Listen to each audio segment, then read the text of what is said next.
just talking over coffee. Yeah. We'll just call it a coffee talk. Coffee talk.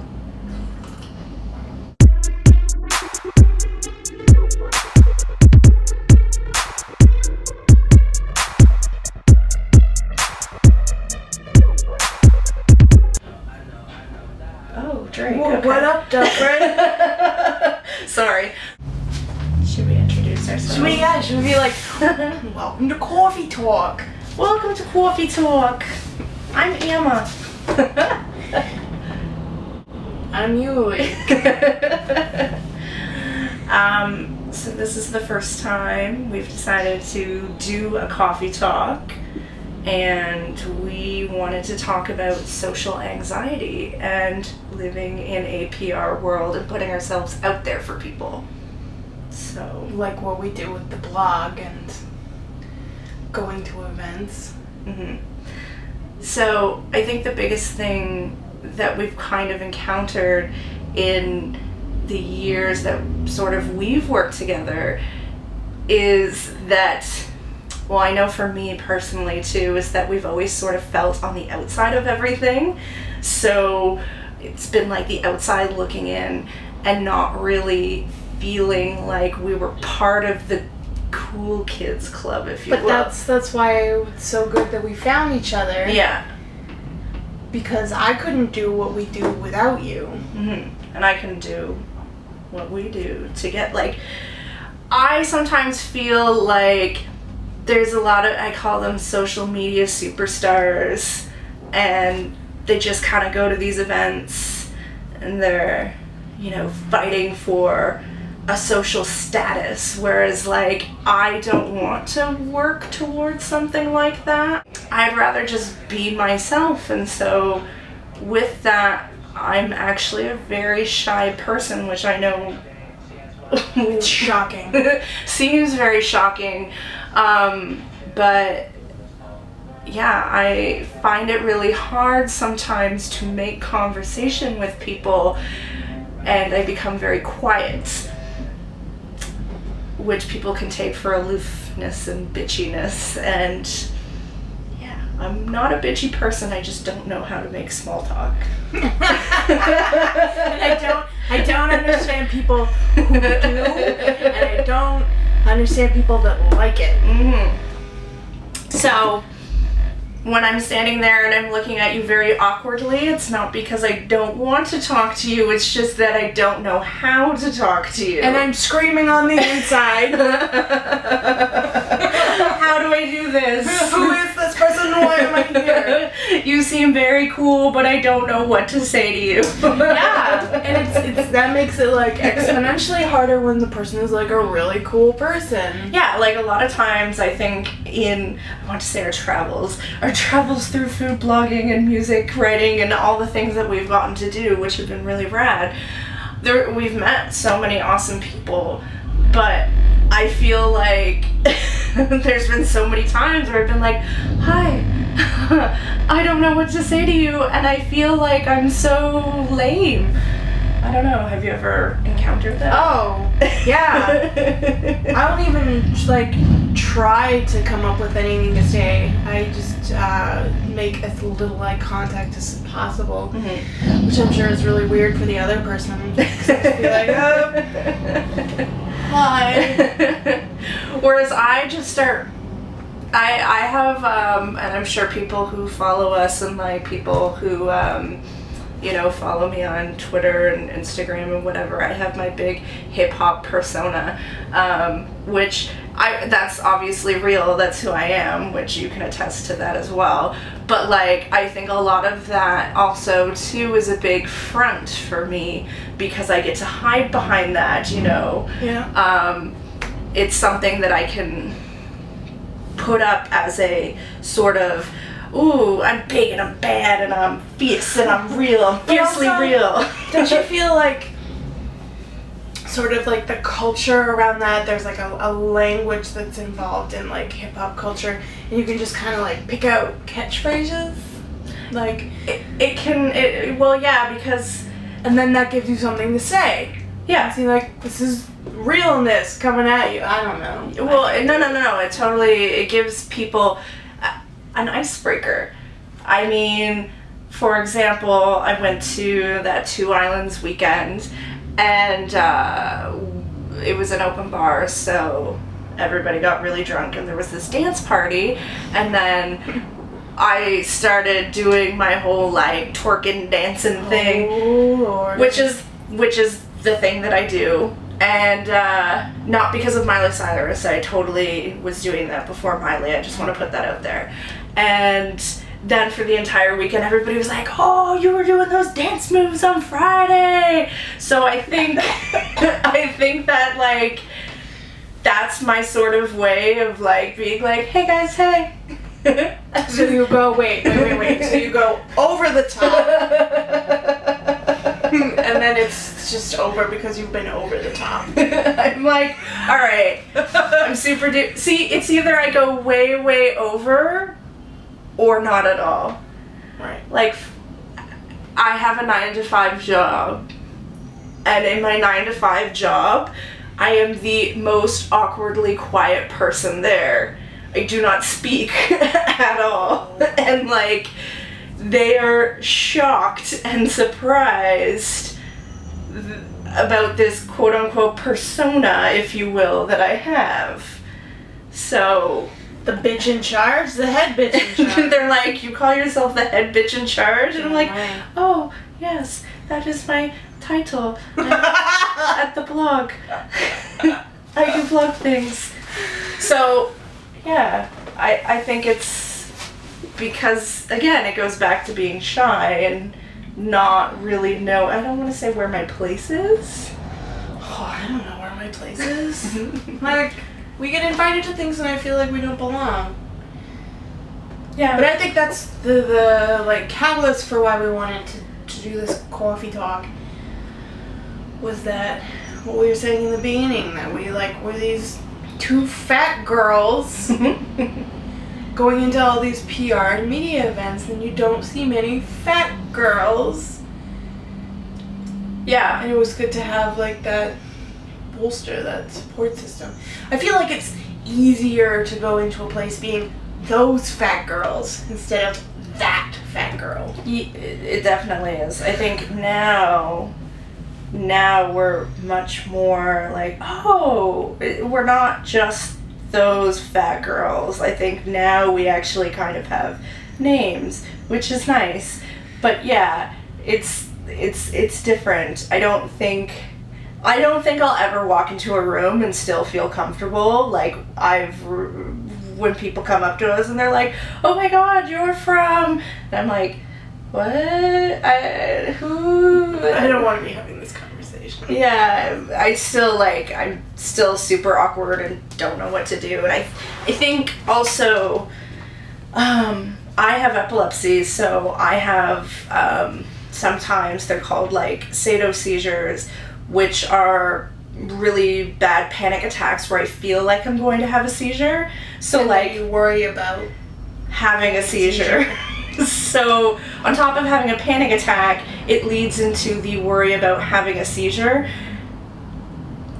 Not good. It's not really good, and also like I've had that like I think in some instances before we've gone out. Oh. Yeah, I remember when we were gonna go pick up the cake from Corey. Oh. Yeah, that was why we weren't gonna go that one day. Right. And I think it's only happened like a few times, but it's happened, and it's not like a debilitating thing, but it's still something that affects. No, it totally is a debilitating thing. You shouldn't downplay it. Yeah. That's the point, is you don't downplay the severity of, being, it's not just being shy. Mm-hmm. You actually, like, there's a root to this, why you are shy. Mm-hmm. So don't downplay it. That's really serious. Yeah, I don't know. I would much rather like be at home and eat food and watch Netflix. That's not true. Who's the lady sending me all these emails for these events to go to? You don't want to be sitting at home. I love sitting at home. Oh. I like going out too, I'm not gonna lie. I'm just saying, like, it gets very tiring. It does. And then the days that I do sit at home, I'm gonna be super honest. I haven't unpacked for my trip to New York, and that was how long ago? It was in July. It's September. All of my clothes are still sitting in a luggage suitcase. That's how busy we are. Like, that's pathetic. They are clean. I've cleaned them and then I put them back in the suitcase. Oh, okay. Yeah, so like, come on. Really? That's sad. Like, the least I can do is put them back, but no. Lazy. Okay, so I've done a lot of talking, so... So what, I'm supposed to talk? Yeah, I feel like I've just commanded the stage. You know, with my shyness. That's what you do. That's what I need you for. I put you out front, you do all the talking, I take the pictures, because you've done all the talking, and they just let me scoot in and take pictures. Again, I think that lends back to the whole being socially anxious, because I get so nervous I don't shut up. I'm just like, so. I think there are times like when we go out and you're coaxing me to get a particular shot, and I just can't because I'm frozen. Yeah. Like, you're like, you can go into the kitchen. He said you could go into the kitchen and take photos, and I'm like, no, I don't want to. So, alright. Yeah, no, I think though why we've been able to gain a lot of momentum and why we've been able to gain a lot of the respect of a lot of the chefs that we work with, and not even just chefs, but just a lot of the people that we work with, is because we don't take that from them. Like, we respect them in a way, and we talk to them like they're people. They are people. Like, I don't know how to, I don't know how else to talk. This has turned into more of a, like... about the blog. Yeah. Which is fine. It's just, we're just talking over coffee. Yeah. We'll just call it a coffee talk. Coffee talk. Yeah, I guess what I was gonna say is that, like, I love and appreciate everybody who loves us. I think sometimes it makes me a little, and again, going back to the whole anxiety thing, it makes me a little uncertain of people who come up and they're all like, oh, I'm so, like, a big fan of yours. Are you really? I'm like, it makes me nervous. And maybe that's a bad thing. Maybe I shouldn't be so nervous. But what are you nervous about? I'm nervous about, like, what their intentions are. Oh, like what, they're trying to coattail you or something? I don't know if, well, maybe that, or maybe they're just like, I don't know.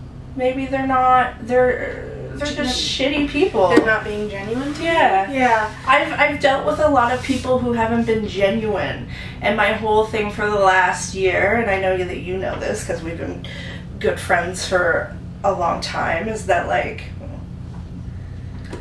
a long time in the internet world, is that I've wanted to expel all the negativity from my life, and since I've done that, I've had, like, the most awesome positive things come back.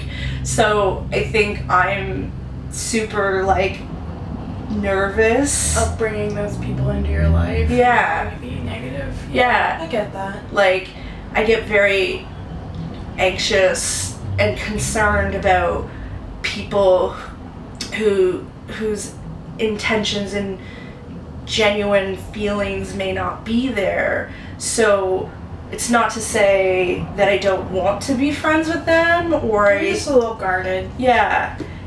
Again, that goes back to being, like, a little bit aloof, a little bit shy. If you sit down, like, if you can get me in a, like, one-on-one conversation and, like, I can find out more about you and I can find out about what your deal is, we're good. Yeah. We're fine. But I think that, like... But you can't necessarily give everyone the luxury of that time. No, I can't. But it's hard. It's ingrained in you. Yeah. A lot of, like, my anxiety stems around, not so much since we've been doing the blog, like, as much, like, as it does positive for the people who read it, like, doing the blog has done a lot of positive things for me. Mm-hmm. I'm still working on it. Like, when we did the No Inhibitions photo shoot, I didn't go all the way like you did. I did do it pantsless in a bathing suit, that's huge for me, right? Yeah. So, like, a lot of my anxiety, like, a component of the actual social anxiety disorder is this part where you kind of go away from the awkward situation and you dwell on what was said, and you're very, like, hyper aware, thinking about what those people thought of you, which is ludicrous because you have no idea what that person's thinking about you, and you're just wasting your time just getting yourself into a tizzy. And so a lot of what I think about when I go away from awkward situations is that person thinks I'm fat. Which, like, really, why does that matter? But that's, like, your whole life. When you go, like, the only thing that person sees about me is that I was fat and awkward. Yeah. And then you dwell on it. And then that's all you kind of start to see about yourself, is those two things are all you are. You're fat and awkward.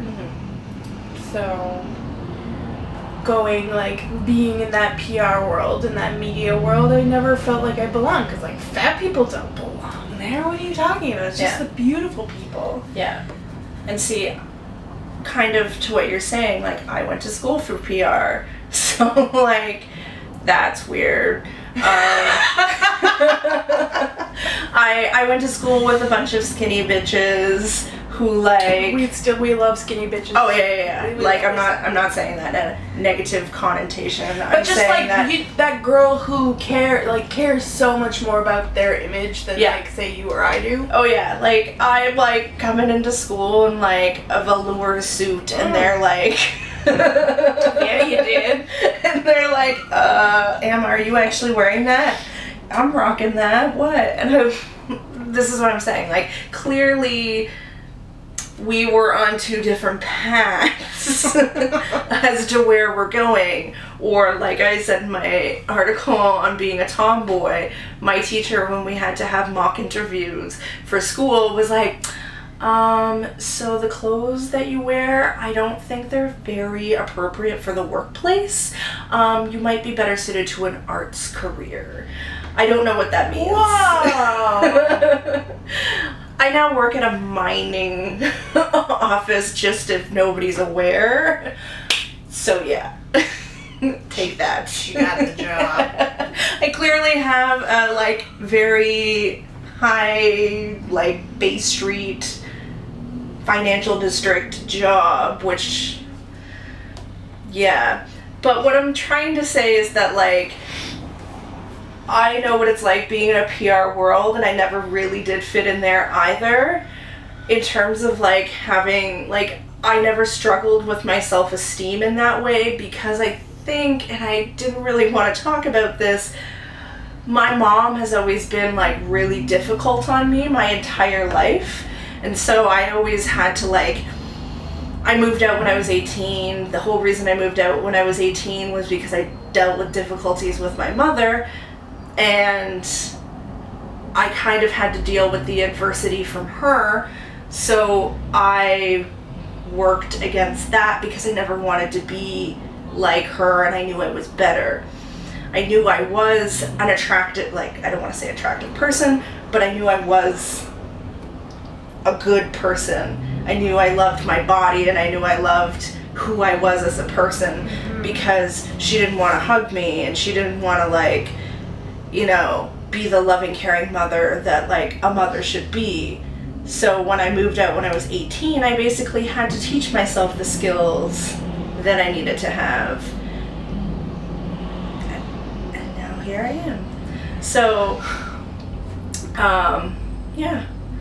That's all I'm gonna say about my mom, because it could get into a whole other thing. I'm not your therapist. Yeah, no, but yeah. So I never really had, like, self-esteem issues, but there's been other issues. So the blog has been good to, like, explore more about, like, the love I feel for myself, and the love I feel for my sexuality, and the love I feel for, like, exploring who I am as a person, I think.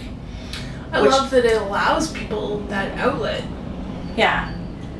I think it's been great because there's a lot of things like I never really understood and how to, I don't want to say categorize that, but like now I'm being able to be like, hey, what does that mean?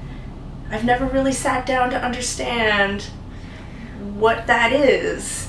And now we're getting to, well, explore. I'm getting to explore it because of the blog, and I think that's great. And I'm getting to explore it with a lot of like really awesome independent women who like I would have never met because. Oh yeah, that's the craziest part. Yeah, I mean, we have all of these women who like reach out to us all the time, and they have all these great stories, and they come from all over, like Denver, New York, Winnipeg. Winnipeg. Winnipeg, what's up, Jody? Hey, Jody girl. Yeah, like as far as people writing and then just people who see it, when you look at the stats and you see that there's people all over the place. We're working, we are what we are now, but we're always working to be bigger and better. Yeah. I mean, there's so much more that we want to do, and it just, there is so much more that this could be. I think this is so, this is just a little microcosm of what it is, and it's going to keep growing. And I mean, I think it's funny, I was just telling Yuli before we started recording that someone came up to me at work today and was like, I read your blog and I just saw it went up, like that post went up about the bikini thing, and I'm so excited to read it. And I was like, what? You read my blog? And another person at work told me that her cousin who lives in like Chicago or somewhere, St. Louis, Chicago or St. Louis, also reads our blog. That's crazy. And I was like, did you tell them about it? And she's like, no, I just brought up that you had a blog and they told me that they read it all the time. And I'm like, that's insane. I don't even know what that means. So that is so cool. Yeah, so how did we get to be so cool? This is the thing I don't understand. We're two like awkward fat bitches.